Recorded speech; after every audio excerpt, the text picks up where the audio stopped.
Hi, my name is Heather Thompson, and of all the things that I could share with you, the one thing that sticks out to me most is a person I met that changed my life. I moved to Charlotte, North Carolina right after I graduated from college. I got a great opportunity with a great company, and I couldn't be more excited, except there was one problem. I moved to a city where I knew no one. Sure, I had a cousin that lived about 30 minutes away from my house, but I had no friends. I didn't have any close-knit family that I talked to all the time. It was totally different than growing up in my hometown in the Midwest. So while I was in Charlotte, I was there for about 2 weeks, and during that time my birthday happened, and I went out and I sat at a restaurant by myself, even though a new neighbor had invited me to come out with her, hang out. But for some reason I felt like being alone. I wasn't sad, I wasn't depressed, I just wanted something I couldn't quite put my finger on. And I remember thinking, something's coming, something's coming. I just don't know what it is. And a couple days later, I went to church, a new church that I'd heard several people tell me about. And the night before, I had gone to the movies. And me being a small town, semi-country girl, I had never been to the movies, and they had ads, running and showing you, like, buy this, eat that. And I kept seeing an ad for this church 3 times. I said, okay, if I see this ad, at the second time I said, if I see this ad one more time, I'm going to visit this church. Of course, I saw it again. Sunday morning, I went to that church. And I was in the hallway. I ended up showing up late. I started to leave, but I remember hearing this message being preached, and I thought, I don't know what this pastor's deal is, but it seems like he's telling my life story right now. So I made my way into the church. I listened. It was a phenomenal message. And after the service, I ended up joining that church. It seemed pretty normal, but yet dynamic, like something I'd never really experienced. Little did I know that was going to be a theme in my life. Something that felt familiar, but yet something that still felt uncomfortable at the same time, but yet I was ready to experience the dynamic. After service, I had almost made it to my car when this young man walked up to me and said, "Excuse me." Turned around, he introduced himself, and I thought, he seems cute, he seems nice, but I have a boyfriend. So, nothing's really going to come of this, even if we do talk, no matter what happens. Well, that guy asked me out to dinner. I went to dinner. And I never knew a guy to be so much of a gentleman. I saw movies that talked about this guy. I read books that talked about this guy, but man, he was different. Seriously. He was sweet, he was kind, he was loving, and on top of that, he felt warm. In this way, it kind of scared me because he felt like home. That very first night I hung out with him. But of course, I had a boyfriend. Well, you know how it is when you're in your early 20s? Fast forward 5 months later, boyfriend's gone, long gone, complete vapor. And I reconnected with the guy that approached me at my car. So we hung out, and about 2 or 3 months passed, and a guy that I was calling a friend, a guy that I was saying it's platonic, suddenly he's my boyfriend, Brian. He had a name. And the girl who said she didn't really need anybody, didn't really want a relationship, was suddenly in exactly what she said she didn't need. Of course, that girl was me. And I couldn't have been happier. My family loved him, my friends loved him, people loved us together. More importantly, I loved us together. But by the end of that year, Brian took another job in New York. He followed his heart, he followed his calling, and said, I've got to go to new opportunities. So Charlotte to New York. We have this relationship going on, and over the course of another year, we endured long distance. In case no one told you, long distance sucks. It's terrible. But you know what? It was worth it. I lived for those phone calls. Had Facebook been around, they probably would have charged me. I would have used it for chatting him so many times, even though it was supposed to be a free service. So over the course of that next year, many phone calls, many phone bills, and everything else later, and some visits here and there. Around September, Brian called me and told me to expect a package. Well, I was dating a highly romantic guy. So I said, okay, I'll expect a package. And he told me that in terms of this package that was coming, this was going to be a little bit different. He was going to start sending me candles, 2 at a time, maybe 3 at a time. And I had this little Mission Impossible task. I needed to guess the fragrance of each candle that he sent me. Talk about genius, right? So every candle that he sent was going to be associated with a very special memory in our relationship. So one candle, for example, I believe was called Fresh Coffee. And it smelled, of course, like, hello, fresh coffee. And that was associated with our dates that we had when we lived in Charlotte. There was a restaurant we loved to visit, and I always loved to prepare his coffee with sugar and cream. Yeah, very traditional, right, for this independent-minded modern girl, but I love doing it for some reason. So I'm making his coffee, and that, of course, that candle was associated with that memory, and so on it went.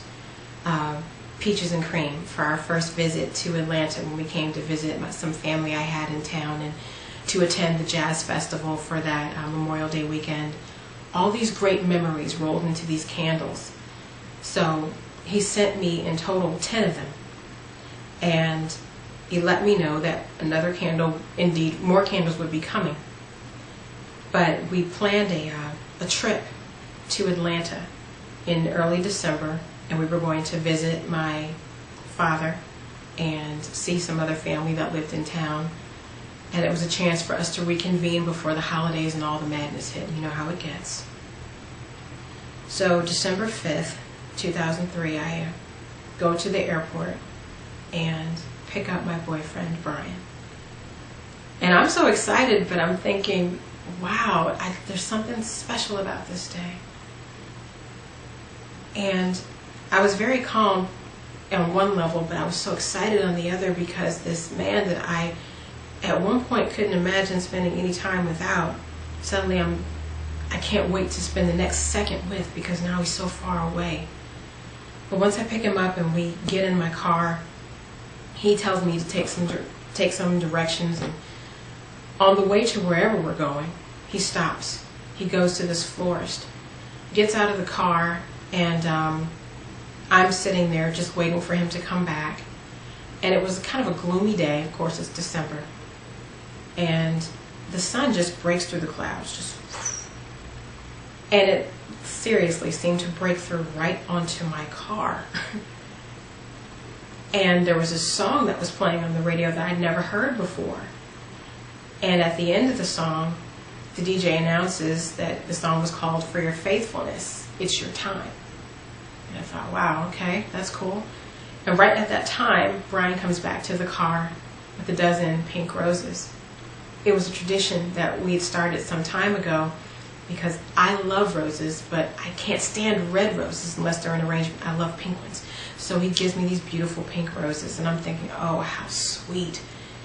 And I'm starting to get my hopes up at this point, because I think I know where he's going, but if he's not going there, I'm seriously going to have a meltdown, 100% girl fit, okay?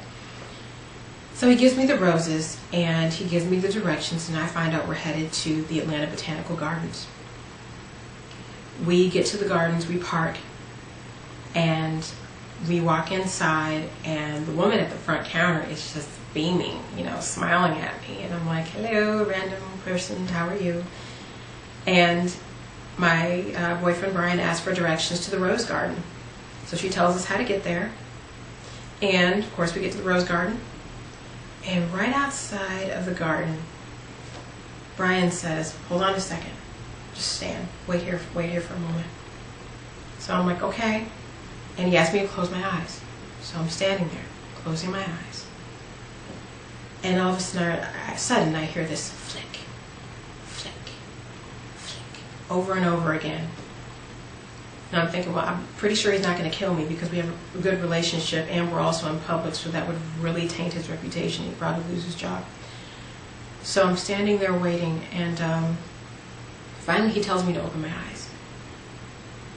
When I open my eyes, there's this aisle that he's created using white rose petals, or excuse me, pink rose petals and white candles. The flick, flick that I constantly heard was him lighting the candles. And what he did was create basically an aisle for me to walk down that led to a stone bench inside the rose garden. And he walked on the outside of the aisle and led me down the aisle to this stone bench, and we sat down. And he told me how hard that year was for him, being apart from me, being away from virtually everything that he knew. He was from Philadelphia, so New York State was not his home, but he was making it his home. He was determined to follow his dreams, and he was determined to be the man that he believed he was made to be. And of course, I started to do what I'm doing now. I started to cry. And he told me how much I meant to him, how much he loved me. And of course, then he gets down on one knee and opens up this black box. And inside is this beautiful Marquis solitaire ring, diamond ring. And he asked me 4 words. The big question: will you marry me? I said yes. I cried, I hugged him, I thanked God, I was so excited. And I was about to launch into some speech, and then he tells me that I didn't guess the last candle. Thinking, what the heck? What candle are you talking about, man? But of course, there was another candle that I had not remembered, the 11th candle. And he told me I had to guess the scent. I'm like, I've got the ring on, buddy. What else do you want from me? So he picked up one of those white votive candles that made that beautiful aisle I just told you about. And I smell it, and I tell him, baby, I can't guess the scent. I don't know what this is. And he tells me, babe, it's okay. You wouldn't know this one. It's called Wedding Day. So yeah, the 11th candle was the candle that he used to propose to me. There were 12 candles in all. The 12th candle we lit together on July 9th, 2005, at our wedding. It was our unity candle. That's the story of the 12 candles. That's a story I pray I get to tell my child someday. Now we have a little girl together. She's 3. She's amazing. And my prayer for her is that she has as many amazing stories as we do. Thank you for listening. May there be as much beauty in your life as there is in mine.